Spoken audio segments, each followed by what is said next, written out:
cursed forest. A string of missing people. A beast lurking inside. One individual on a quest to find their beloved. Adira ventures inside the infamous Whispering Winds forest to search for her missing boyfriend, unaware of the monster who is watching her every move. You see, Adira's boyfriend disappeared a few months ago, and ever since then she had been planning to go search for him. He was last seen in the Whispering Winds forest miles away from home. It was where he had gone missing with his friends, and it was also where local law enforcement and park rangers prohibited people from entering since bodies started showing up. The news channel said it was a bear. Other more questionable folks stated it was some alien hybrid. But Adira didn't care about the town people's talk one bit. To her, finding Mitch was more important than some wild animal doing what wild animals do. Now that the state was allowing only a few hunters to start entering Whispering Winds once more, Adira jumped at the first opportunity. "You planning on staying in there?" A gruff voice caught the young woman off guard, and she quickly whirled her head to her right, focusing on an older man hopping out of a beat-up truck. Her eyes glazed over his vehicle, and then him, resting on a large rifle in his grip. No way. I'm not staying here. In fact, I was just leaving. She lied. I'm just doing something. "Well, you best be careful. You don't know what's in there." He finished, spitting to the side with a disgruntled growl, and shake of his head. "Damn kids, I hate them." Adira wanted to bite back and say something nasty, but she held her tongue. Without a word, she marched towards the opening of the forest with all her items on hand. The winter season was coming, and the night was sure to be cold. Adira had a very vague idea on how to survive in the wilderness, but she learned a thing or two from YouTube a week before. Whispering Winds was one of the largest forests in the area, covering over 20,000 acres of trees, lakes, and such. Despite its size, Adira knew where Mitch and his friends went. She still had a photo saved of them entering the same way she did. Mitch had sent it to her before they all went missing, followed with "Wish us luck, love you" message.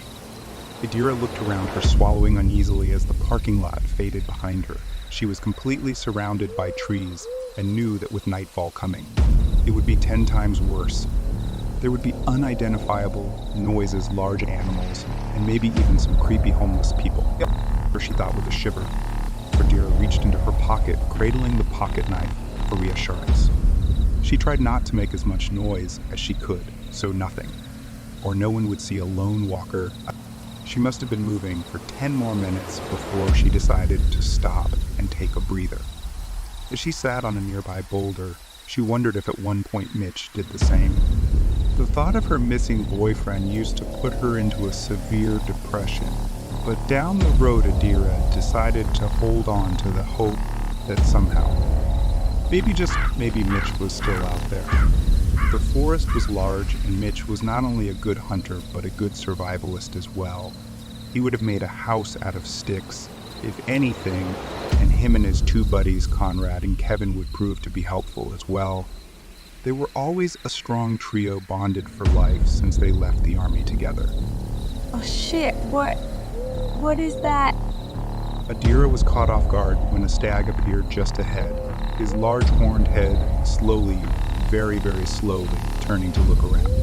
The animal's round, dark eyes rested on Adira for a moment, and she slowly waved at the beast as it resumed its walk. She had never seen any forest animal up close, but it was surprising it wasn't afraid of her. She only hoped the local bears or whatever carnivore was around didn't feel as confident. Adira tossed her bag aside, resting it against a nearby tree. She began to fumble with it, pulling out a flashlight, packaged goodies, and a water bottle. She began to take the tent out of the bag it was in and started to pitch it to the ground. It took her a few times to get it right, but within no time she had everything settled down. The day was progressively getting colder, which meant a fire would be a wise thing to start.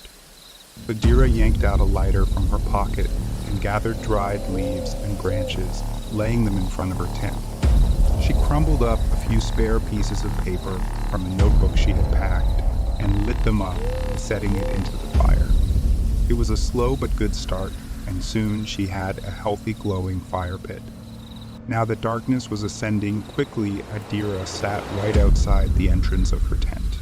She rubbed her arms as she looked around the large trees surrounding her. It was scary being in a forest at night, especially with the name Whispering Winds.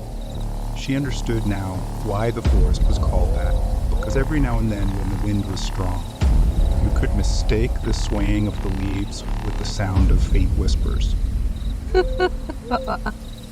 Adira spooked herself. This is just leaves, I guess. Nothing else. No ghosts or any creepy stuff. And so the unwanted dark thoughts commenced. A handful of people had gone missing in the forest for months, only a few turning up dead at a later point. Even though the authorities said there were no more disappearances, how would they know more people weren't going missing? What if whatever was in Whispering Winds was picking out homeless people or those who no one would miss? But wouldn't that make the attacker human? A loud snap echoing in the trees caused Adira to gasp loudly, and she slapped herself for everything she was thinking.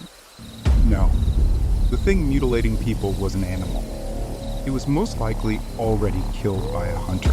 She was safe, and so was Mitch and his friends. They were lost in the forest. It's happened before with countless others in the wilderness. They knew how to...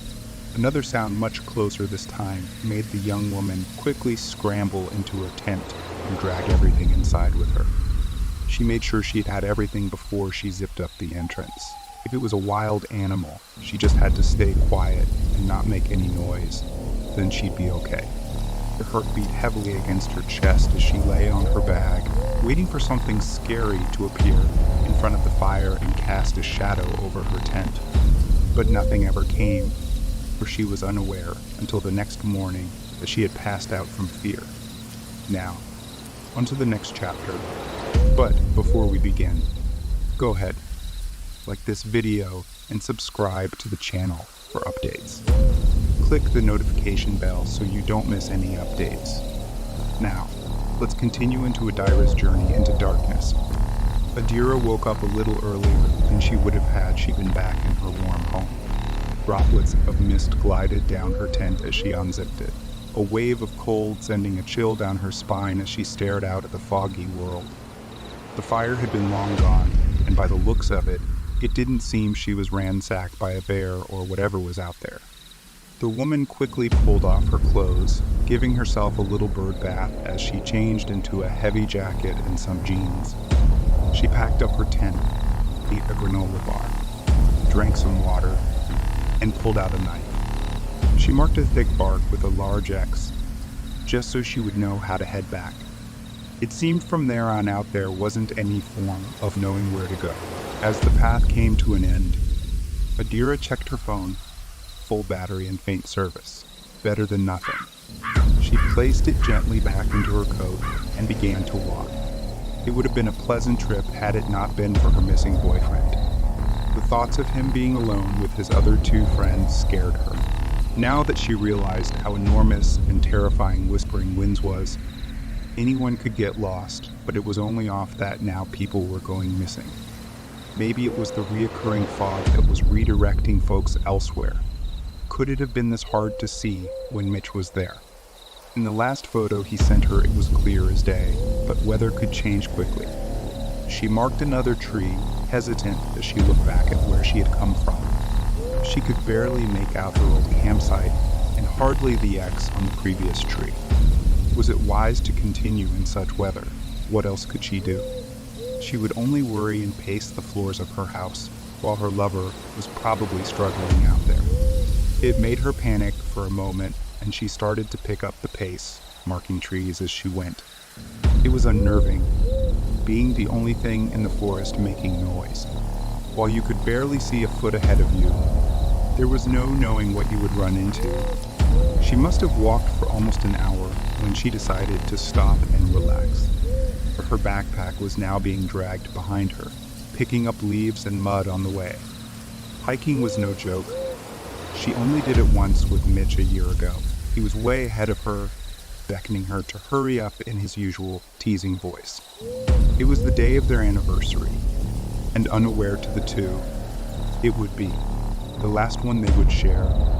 Mitch had given them both matching necklaces, each with their pictures and a heartfelt message inside.